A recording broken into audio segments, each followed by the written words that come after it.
Hey everyone, welcome back to another episode of Acquisitions Anonymous. My name is Bill D'Alessandro, and this week I'm with Michael Girdley, and we go pretty much totally off the rails in great ways. We talk about a business that liquidates old voice over IP telephones, but we spend about 15% of the episode talking specifically about the business.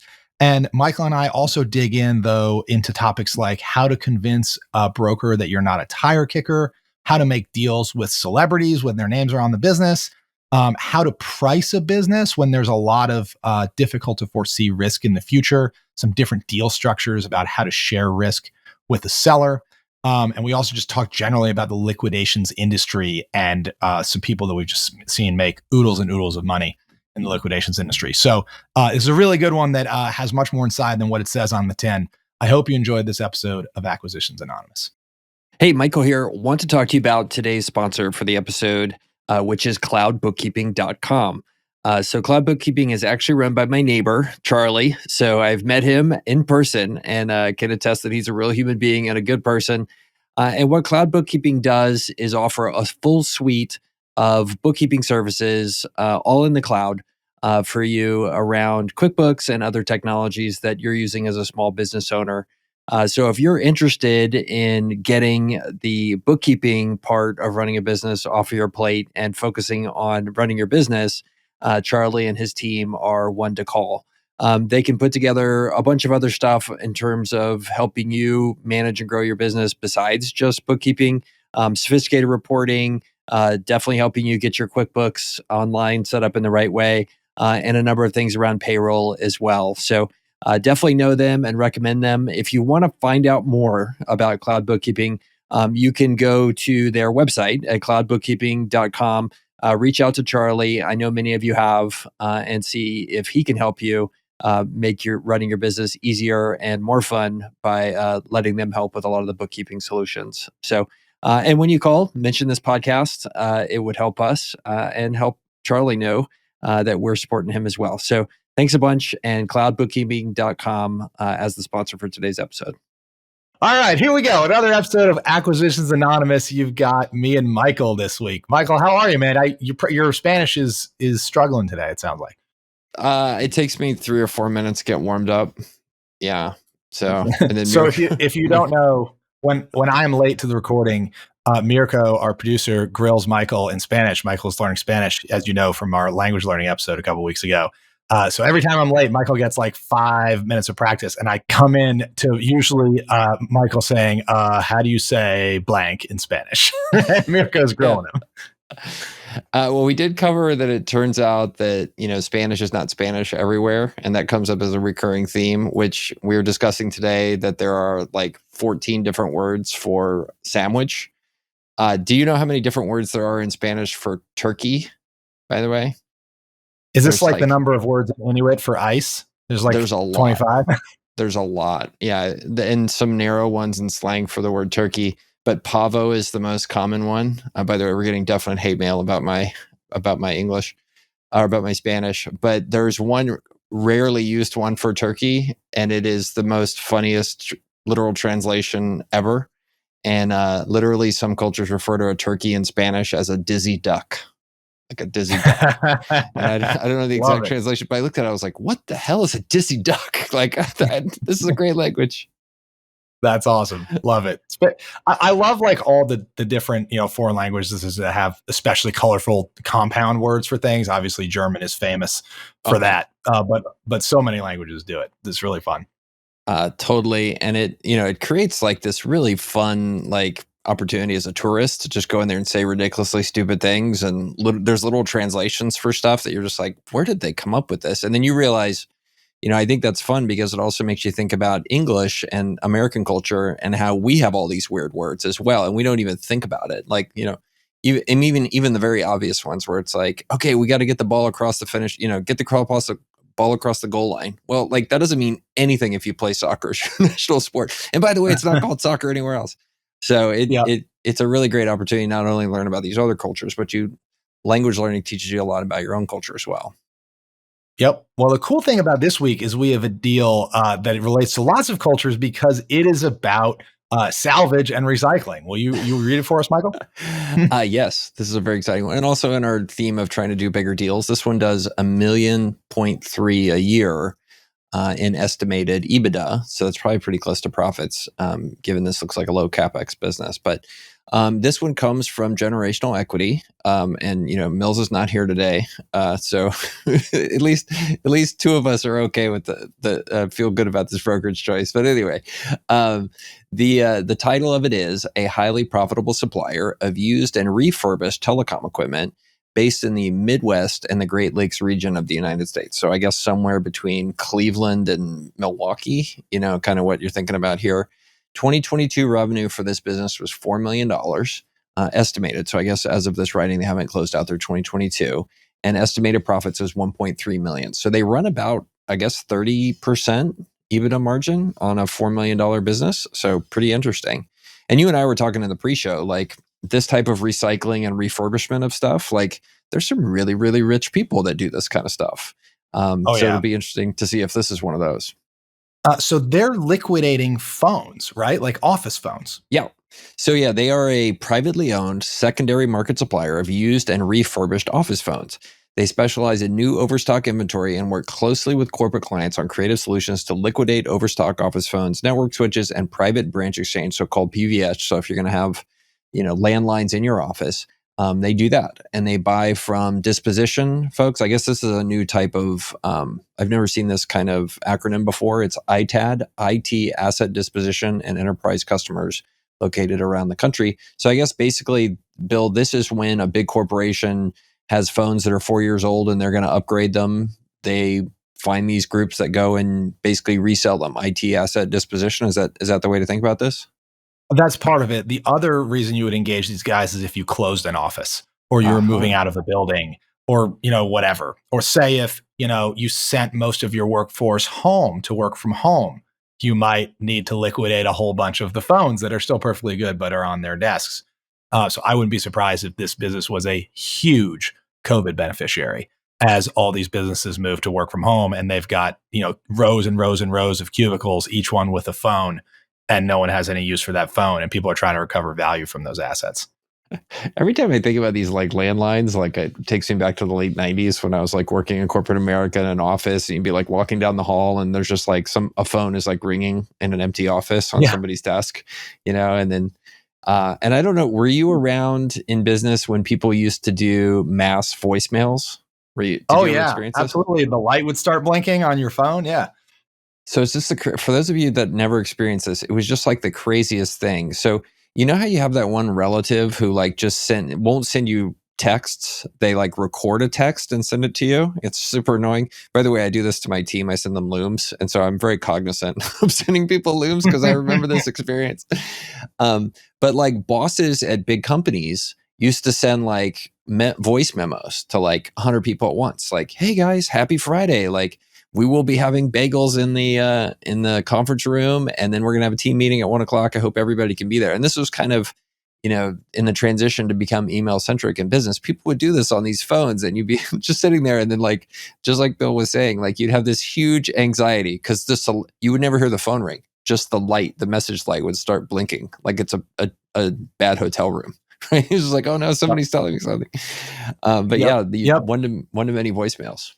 And it's important to note that these phones, at least from the photo in the listing, they look like they're voice over IP phones. So like when we say landlines, we don't I think mean it technically in the POTS, the Plano telephone system. It's almost all Ethernet connected office phone systems, right? So modern enough, these aren't total garbage.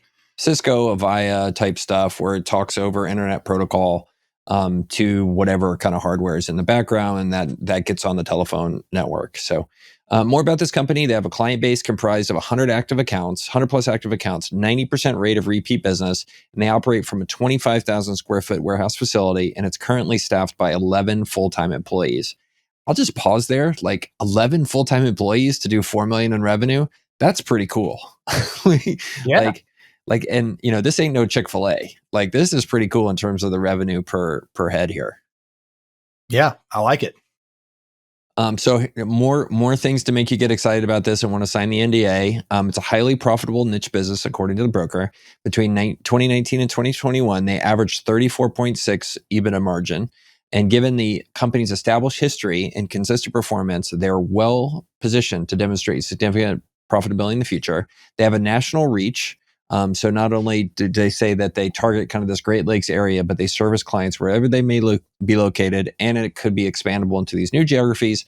And they have management that will remain throughout the transition. The current officers are willing to remain through the transitionary period and would entertain remaining with new management for a longer period of time on a consultancy basis.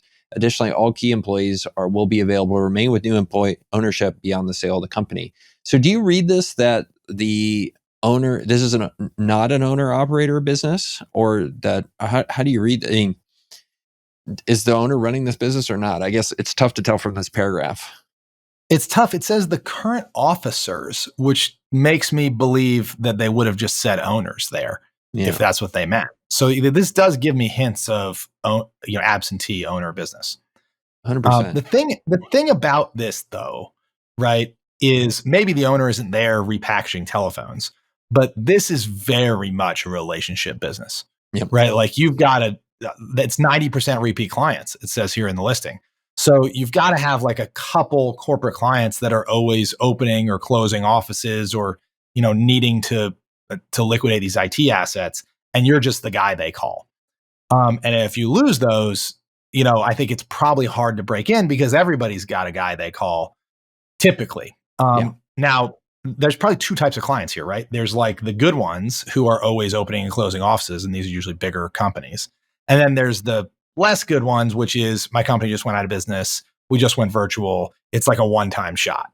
Like you might make some money, but like that's it. And then you're hunting again. But it sounds like they've got some 90% repeat, which is pretty good. Solid.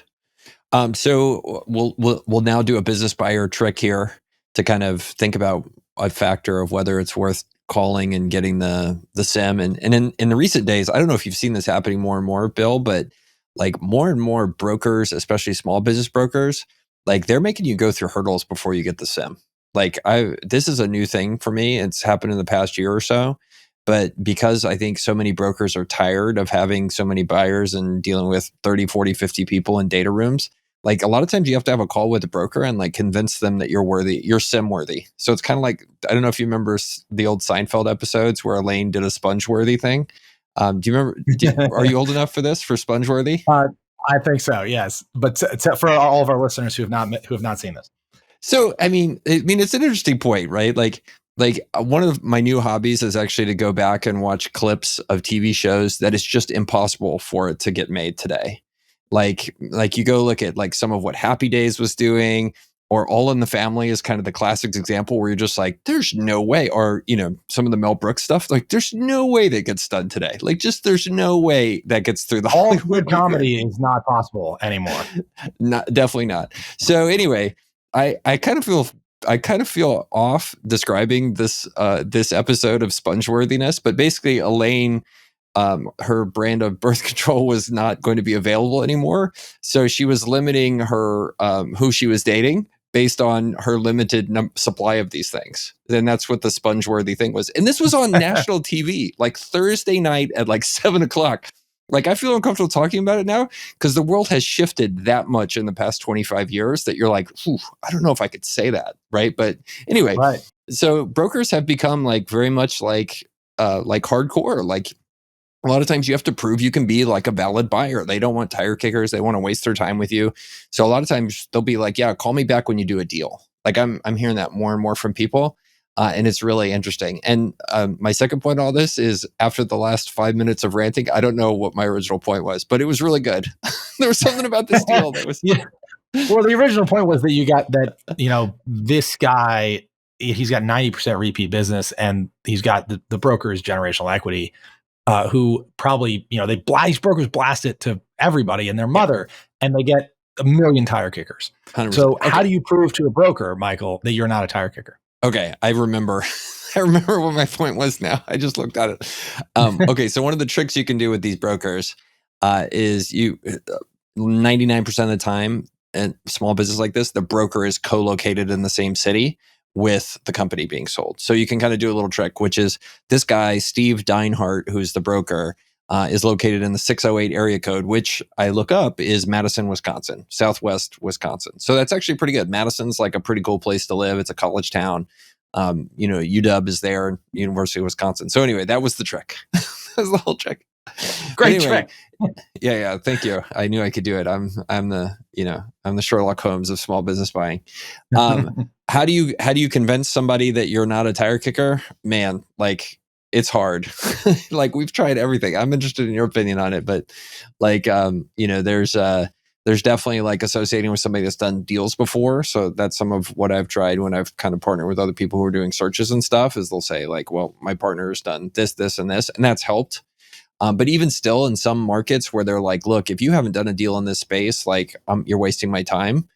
It's very difficult. Like we've just been told no, like we're not going to talk to you, for example. Like a lot of the financial services or manufacturing stuff, they're like, yeah, I'm not talking to you until you've done one deal. So that chicken and egg problem is very difficult. So I don't know if you've figured out how to solve it. So I have a couple tips for folks because I've dealt with a lot of business brokers from easiest to hardest. Let me see if I can get this the right order. So from easiest, do not email business brokers from your Gmail account. Buy a domain. I mean, I know you're laughing, but like this is basic stuff, right? Buy a domain. It's $9. Throw up a website on that domain. It doesn't have to be fancy. Just with a little bit of information about, and it's not about you. Like if it's the website, just like your LinkedIn page, effectively translated, that doesn't work. Try to look like a firm. Try to look like somebody who has an investment thesis. And hopefully the business you inquire about fits the thesis that's on your website. So don't email from your Gmail. Buy a domain. Email from that domain. And then the first thing the broker is going to do is click on your email signature and look at your website. Make sure the website, it can be short and sweet, doesn't need to be super complicated. It just at least mentions your investment thesis, and that should overlap with the businesses that you're inquiring about. The other thing the broker is going to care a ton about is whether you have committed capital, because they do not want to waste their time on, Johnny Search Fund who, wants to buy this business and is bidding with money he doesn't have, and then has to go back to his LPs, and then the LPs veto the deal or tell Johnny he can't pay that price or whatever, right? There's just a recipe for a broken process. So brokers and sellers want to know that you have the checkbook. Even if it's not money in the bank, that's the best. Next best is we have committed funds. We feel as though we can close in X days. Last best is we're a fundless sponsor. We need LP approval to do this deal, et cetera. So the more certainty you can provide the broker that you have the cash and no one else can tell you no, and you're the decision maker, I think you get calls back. Yeah.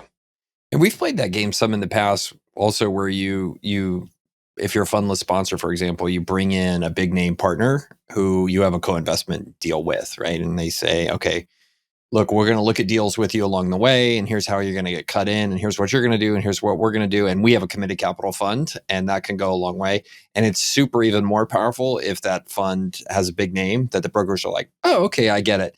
Because like, that's the one thing like I've realized is a huge like mental fallacy that people get wrong is they'll like, if you show up and let's say, okay, everybody knows Blackstone, right? Like, okay, Blackstone's huge. And it's like, okay, you show up and say like, well, I'm from Blackstone or I'm from GE, right? Oh, that's a big name. Okay, well, they must have money and it must be a certainty they're going to close the deal. And actually what you don't realize is because those names are so big, like it doesn't tell you that much. Like there's so much kind of corporate bureaucracy that you're going to have to go through just to get a deal done with those folks that a lot of times you have a higher likelihood of closing with a fundless sponsor who is just a search funder, right? Who's going to have to go put together financing for the whole thing. So it's this kind of mental fallacy. And I think you also see it also when you co-invest with people who are like big celebrities. Have you ever done that? Like worked on a deal? Oh, gee. No, that sounds terrible. I have been in deals and I fell through this mental fallacy where you're like, we're investing in this deal. And let's say it's a startup deal or whatever. And you invest in a startup deal and so-and-so big name, maybe they're on TV, right? Or they're an ex-president or like somebody who was on the Theranos board, right? Like Tom Brady, right? Tom Brady's co-investing. Tom Brady's on this deal, and we got Giselle on the cap table. Well, guess what? They know a lot about not tech startup investing. Like they know how to throw footballs and be models, right? Like it's a totally different thing. So like, just because somebody's a fancy celebrity or they sometimes say smart things on TV, like you cannot assume that they're going to be additive. And actually, it's typically because they are so busy with their other stuff. Like, how helpful do you think if Jay-Z is going to be if he's on your cap table and he gives you $2 million? Like, it's just not going to happen. Like, the dude's really Zero. busy. He does not care. He Yep. is not. Zero. Yeah. And actually, when things get hard, the richer somebody is, the more likely they are to just be like, well, just part of my prop form here. Like, I invest $50 million a year in startups, and this is one of the million that I lose money on. And it's like, well, no, we need some help. We got to save the money. Like, get in here, do some work. No, I'm busy. I got to work on my next Black album or next White album, whenever Jay-Z's next album cover his name.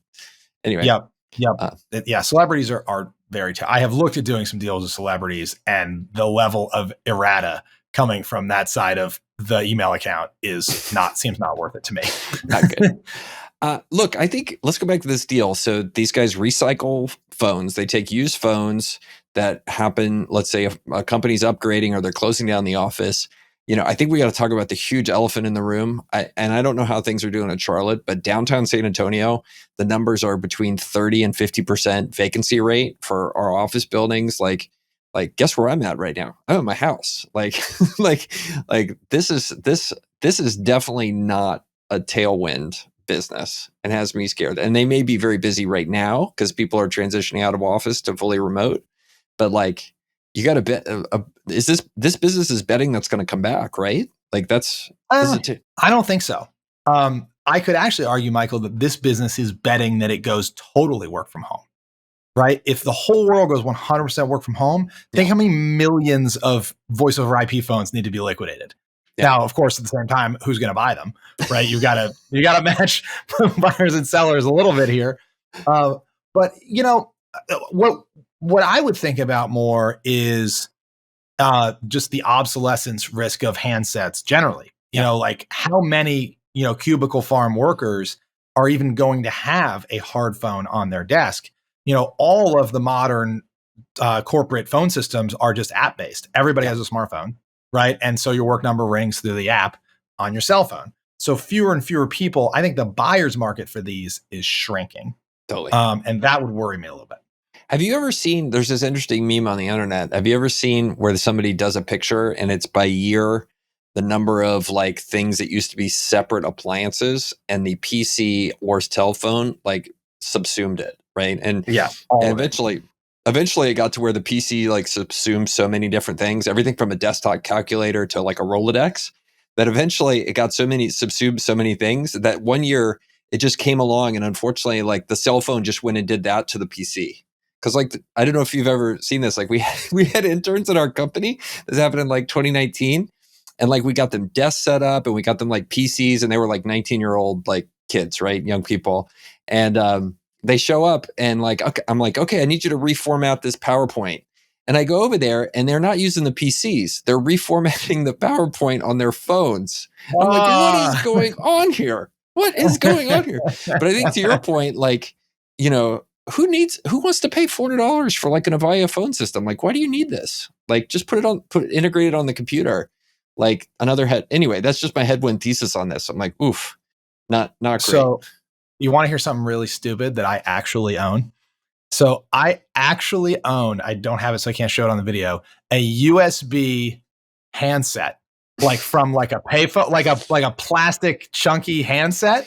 And you can plug it into your computer, and it has, a speaker in the ear and a microphone in the mouth, and you can actually hold it up to your head. Because honestly, like this little rectangle of metal and glass is not super comfortable to hold up against your face for a while. You can't like do the thing, where you put your ear on your shoulder and you kind of hold the phone hands free, right? So if you call me on the phone, there's a chance I am talking to you on a fake payphone that is attached to my computer. Because it's a better tactile experience. So this deal though, so it's making $1.3 million. Generational equity does the thing where they don't have an asking price. Yeah. Is there a price that you would buy this at, right? Like this guy is making over $1 million a year, essentially hustling and flipping these handsets. Is this a saleable business? There might not be any terminal value to it in 10 years, but you could make $13 million between now and then. Yeah, look, I think you have a headwind here. Like, I think there's some significant headwinds. And having spent time working on businesses with tailwinds and headwinds, I can tell you which one is much more fun. Tailwinds are a ton more fun than headwinds. Headwinds cause you to do a bunch of really painful, tough decisions, and tailwinds make you not have to do those things. And so I think that's the reason I would be personally scared of this, is just because life's too short. I've got enough battle scars from headwinds. But look, I think you could do really well here. Do I think this business should trade at 5 or 8 times EBITDA? Definitely not. I think this starts to get interesting at 2, 3, 3.5 times, especially if there's some performance earnout that's tied to the seller. I think that's that's where I would kind of price this. And if it was priced around there, I think it would be interesting for the right buyer. Do you want to live in Madison? Do you want to do what this guy's doing? Because it's not like you can pick this thing up and move it to Charlotte. Your clients and your people and everything you're living in Madison for this deal, assuming that's where it is. So to me, the major diligence item is the customers, right? Yeah. Because what makes, if this business is a bad business, it's a guy that's country club friends with a few VPs at large corporations, and so he gets the work, right? That's a bad business.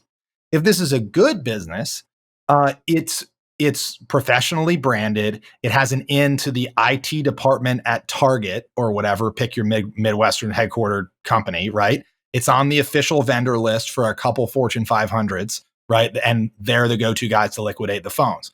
And in that case, the question is, I got to get a call on the phone with the IT guy at Target and see what else I can liquidate for them. The value here is tapping into whoever these customers are. I guarantee you they're liquidating a lot more than phones. If you're liquidating a phone, you're almost certainly liquidating a desk chair and a computer.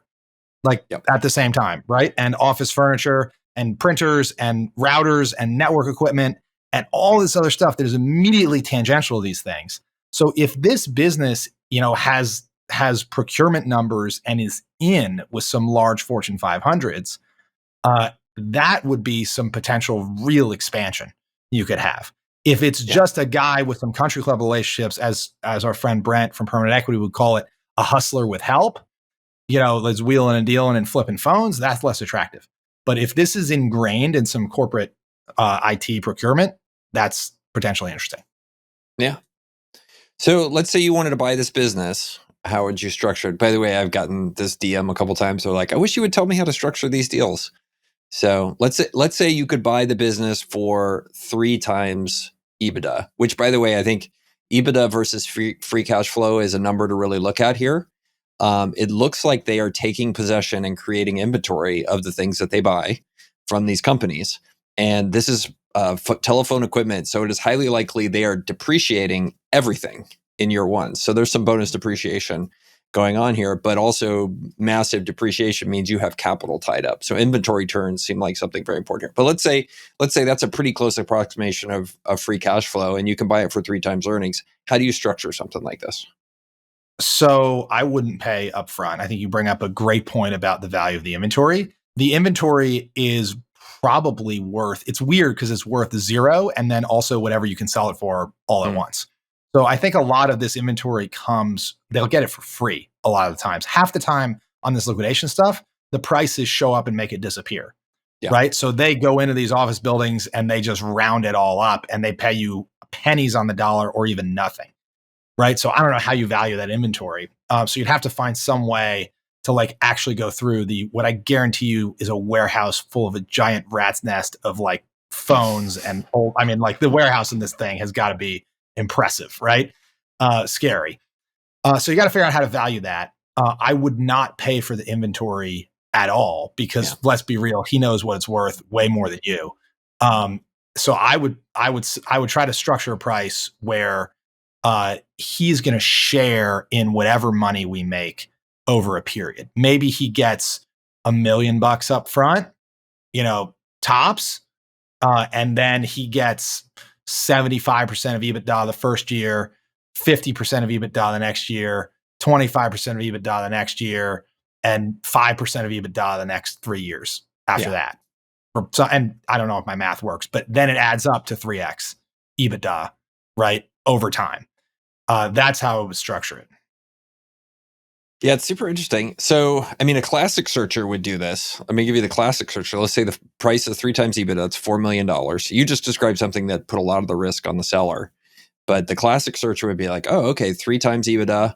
I'm going to go do 2 turns of EBITDA, or let's say out of the 4 million, I'm going to go 2.5 turns of EBITDA. So I'm going to do 3.5 million as an SBA note, and then another 500K in equity or full standby note, that the SBA lender likes, and the seller walks with that much more. So I think what's interesting here is you just described a way that it's much harder to do the deal you did, which that's a screaming deal. And that's the way you would structure, because you do screaming deals. That's where you're very successful. Other people structure stuff the other way I just described, which, like, the big difference there is you put all the risk on the seller with a little bit up front. And the SBA route, who takes all the risk there? The buyer does. So I thought personally guaranteeing buyer is who takes all the risk, right? Yeah. Well, I think it's very interesting because the more time I spend with really rich people, there's just a great way to get really rich. Only do screaming deals. That's it. Like, just don't do anything that's not a screaming deal. And like, you have a huge margin of safety there where you're just like, I'm doing screaming deals. And what you described to us as a screaming deal, like, I would invest in that deal. Like, that's a good deal. Like, let's do that deal. Yeah. The problem is there's a lot of stupid people out there that are sometimes bidding up assets and prevent you from doing screaming deals. So anyway, I think the reason that I tend towards the structure that I did is there's 2 things here embedded in this deal that I think are very hard to handicap, to estimate the risk of. And whenever it's hard to estimate the risk, if the risk I can understand, I can price it, right? But when you can't really understand the risk, you can't price it, and so you have to share it with the seller. It is sort of my general framework. And this thing has 2 bits of risk that I can't really price. Thing one is what we mentioned, or what you mentioned before, is like, are people even going to be using these phones in 5 years? Like, is there any terminal value to this business at all? Is how much of this is COVID? What happens to the office real estate market going forward? Like, these are heady questions that no one knows the answer to, on which trillion-dollar industries hinge. And if you could predict, you would be very much wealthier than if you bought this deal. So that's one. I can't price that risk, right? So I need the seller to share that risk with me. The other thing that I have a hard time pricing is, I know that this is 90% repeat business, but it's not reoccurring. It's or whatever the difference is. It's not recurring. It's reoccurring. Like, each one's its own deal. Like, Target closes a store, they call you, you make 20 grand. You 100%. Wait until Target closes the next store, and then they call you and you make 20 grand. Right. So you're not in control of your demand really on this. And it's like, you're just making deals and stacking up deals, and relationships matter, and kind of that seems very hard to price for me going forward. Yeah.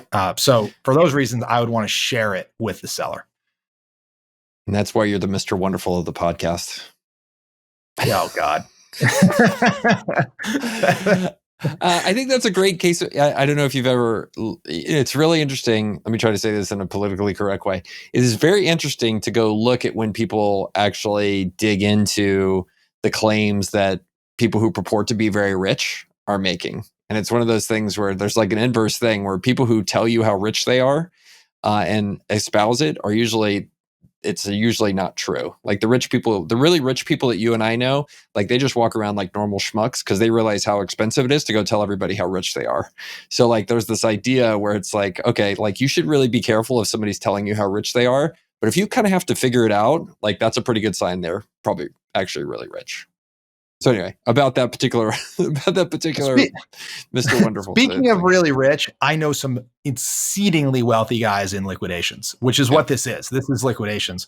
I know some bananas wealthy guys in like clothing liquidations, electronics liquidations, like basically will buy whatever shit you're selling at the right price, like government auctions, store closing sales. They buy out all the inventory and then they sell it on Amazon, or I know a guy who buys all of the closeout inventory from like almost every retail clothing store that closes, just buys it all. And he has so much that he has opened his own chain of stores, retail stores, populated only with the closeout merchandise. Yeah. It's like, and he crushes it. Like, they have these in malls and stuff. I mean, like, so much money. It's crazy. Private jet money. So I think the coolest thing, and I've seen it before, like, if you can figure out how to get the person who's supplying you the good that you're going to go resell, if you can get them to pay you to take it, like, and then you sell it, like, I've seen that model before, And truly, like you, I can't tell you exactly who these people are because I don't want to out them because they're making so much money. Like they're very secretive because it's like they don't want anybody to come in and they work with a factory or they work with somebody and it's like, hey, like, do you want me to clean up all those like iron shavings that you have there? And like, why don't you pay me to do that? And they get that contract. And the next thing you know, it's like they're the world's biggest iron dealer. And it's like they're making money on both sides, which is just it's just beautiful when you see it. Like I envy some of these folks. So as somebody who pays a lot of money for inventory, amen. You do you. There's a business that I'm not under NDA for, but so I can talk about generally. It's cooking oil recycling. Do you know about these businesses? Yeah, we did one on the podcast. It was a day you didn't make it. We do. Yeah. Phenomenal. Like they come to restaurants and empty out the fryers. And they charge the restaurant to dispose of this because it's like hazardous waste. You can't just like throw it in the dumpster, right? Or they even will set up these special oil dumpsters like out behind the restaurants. And so they empty their fryers into the oil dumpster and then they drive around a truck and suck it out and they charge the business. I don't know, they charge them hundreds of dollars a month to dispose of this oil waste. They get it back to the facility and like they clean it and like turn it into biodiesel or resell it. And they're making it coming and going. They're awesome businesses. Did you ever hear the story? Or I mean, it's a public company now, but the lady who was a Chinese immigrant to the U.S. and when the big flood of Chinese goods started happening, she figured out that all of the container ships going back to China were going empty, and basically she could pay nothing for freight going that way. And what most people don't know about China is not a lot of raw materials, not many trees. Like it's the opposite of America. Like America is like the most gifted company geographically in the world, like by far. Another random Gen X facts that you can make fun of me about. Did you know that it's something like more than half of the navigable waterways in the world are in the United States? Like really? Yeah, and by the way, that's the cheapest way to travel, to make goods travel. So anyway, that's a Girdley fact. It was, when I heard it, it was extraordinarily high. Google it yourself, but it is unreal. Like what the Mississippi Delta system and all those rivers on the West Coast, like we have like the greatest gift to mankind. So you may be Googling this, but anyway. So what she discovered was like, because China needed raw cardboard to package up all these materials that they're sending to the US, she could go buy all the cardboard around in the US, ship it back to China, sell it there. And this would be billions of dollars a year. And so she's a billionaire just because she found these goods that nobody wanted in the US as waste paper. She shipped it back. They reconditioned it, turned it into boxes. Do you ever wonder why cardboard boxes are brown? I assume that's just what color they are, right? They're recycled. They grind up the pulp and that's the color. Yeah. So I've seen the cardboard recycling operations. They have these giant vats. They heat up the cardboard. They cut out all the stuff that's in it. And when you cook it down, it turns that color. And there will be guys like standing over the top of sludge. It. Yeah, it's the color of cardboard sludge, and it comes out the other side. It looks like that. But if you take all of the recycled cardboard and you put it back, that's what comes out of it. And like I saw a dude once, I was watching one of these operations in China, and like the dude's entire job was to stand over a vat of boiling water where they were cooking the recycled cardboard and fish out using a pitchfork all of the pieces of plastic and metal that would float to the top. And that was his whole job all day. And they cook it and it squirts out the other side, and there's these machines that make boxes. It's crazy. It'd be really sad when that guy dies of cardboard cancer, inhaling all those fumes all day long, cooking cardboard. And then at the time, do you know what they did with the wastewater after they cooked the cardboard? They put it in the river. Turn in animal food or something? I don't know. They put it straight in the river. Went straight in the river.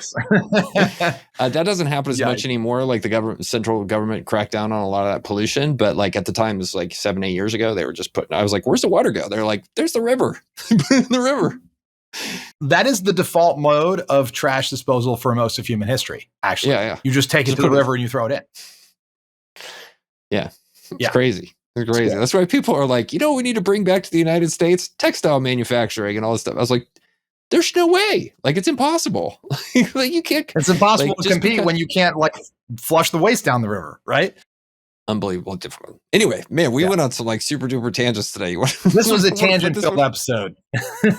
All right, let's wrap this one up. That was not at all about recycling telephones, but I think we talked about some very interesting things.